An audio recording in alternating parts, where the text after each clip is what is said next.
አሰላሙ አሌይኩም ወራህመቱላሂ ወበረካቱ። ውድና የተከበራችሁ የሰኪና ዩቱብ ቻናል ተከታታዮች እህት ወንድሞቼ እንዴት ናችሁ? ደህና ናችሁ ወይ?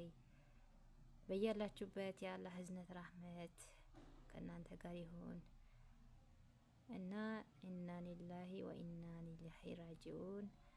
ዛሬ ደግሞ በጣም ነው በቃ የደነገጥኩት ማለት ነው እና ሁላችንም እናውቃቸዋለን ሙስሊምም ክርስቲያኑም ይታወቃሉ። በፊት በመጅሊስ በኩል ነበረ የሚሰሩት ሀጂ ሙፍቲ። አላህ ይዘንላቸው፣ አላህ የጀነት ያድርጋቸው። ዱአ እናድርግ። እንግዲህ ሁላችንም ወደዛ ነን። ቀነ ቀጠሮ ጠብቀን ሁላችንም ወደዛ እንሄዳለን። አላህ ደግሞ ስራችንን ይቀበለን።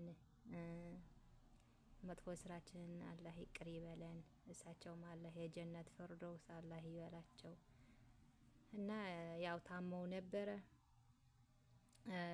ሕክምና ሲደረግላቸው ነበር ተብሏል። ዛሬ ደግሞ መሞታቸውን ወደ አኺራ መሄዳቸውን ተሰማ እና አሁን ነው የሰማሁት። ራሱ በጣም ነው የደነገጥኩት። ያው ሞት አይቀርም።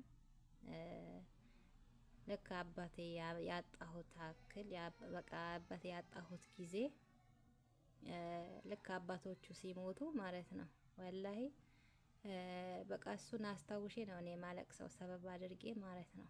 እና ማንም አባቶቹ ሲሞቱ በሱ በቃ አባቴን እንትን አድርጌ አስታውሼ ውስጤን በቃ ያራል ማለት ነው። ግን ሰብር ለማድረግ እሞክራለሁ። ያው አንችልም። የሆነ ውስጤ ያለ አይደል ብዙ እንትን አይደለም ገዊ አይደለም የኔ ውስጥ ማለት ነው። እና አልሐምዱሊላህ ረብል ዓለሚን አላ ኩሊ ሀል እኛ ወደዛ እንሄዳለን፣ እነሱ አይመጡም ወደዚህ። ሂደዋል። እነሱም ይናፍቁናል። አላህ ደግሞ ከነሱ ከምንወዳቸው ጋር አላህ ያድርገን፣ ከወንጀል አላህ ያጥራን እላችኋለሁ። እና ሞት ከባድ ነው። ሞት ደግሞ አንዴ ቆርጦ ከመጣ ማንንም ማስቀረት አይቻልም። እኛ በቃ ያላህንን መሞታችንም እርግጥ ነው። ስንወለድ እንደምንሞትም እንደተወለድንም እንደምንሞትም የታወቀ ነው ማለት ነው።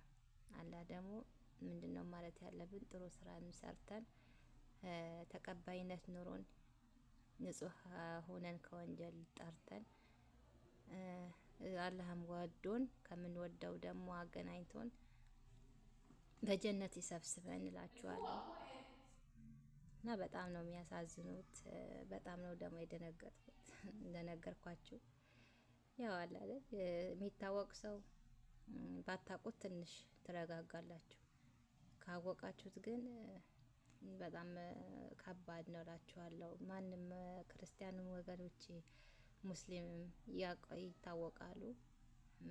ከድሮን ጀምሮ እናውቃቸዋለን። ከበፊቱ በተለይ ስደት የመጣን እኛ በደንብ ነው እሳቸው የምናውቃቸው ማለት ነው። እና እንደዛ ነው። አላኩል ያህል ዱአ እናደርግላቸው። የሞቱትም ሁሉም ዱአ እናደርግላቸው። እኛም ሀቲማችን አላህ ያሳምረው። እንደዛ እላችኋለሁ ውዶቼ። አላሁም አሚን ያ ረብል ዓለሚን። ሁሉም ደግሞ በጊዜው ይሆናል ኢንሻአላህ በአላህ ፍቃድ። እናንተም በያላችሁበት አላህ ይጠብቃችሁ፣ ይጠብቀን፣ ከክፉም አላህ ይጠብቀን፣ ከምንወዳቸው ደግሞ አላህ ያገናኘን። እንደዛ እላችኋለሁ። ወሰላሙ አለይኩም ወራህመቱላሂ ወበረካቱ።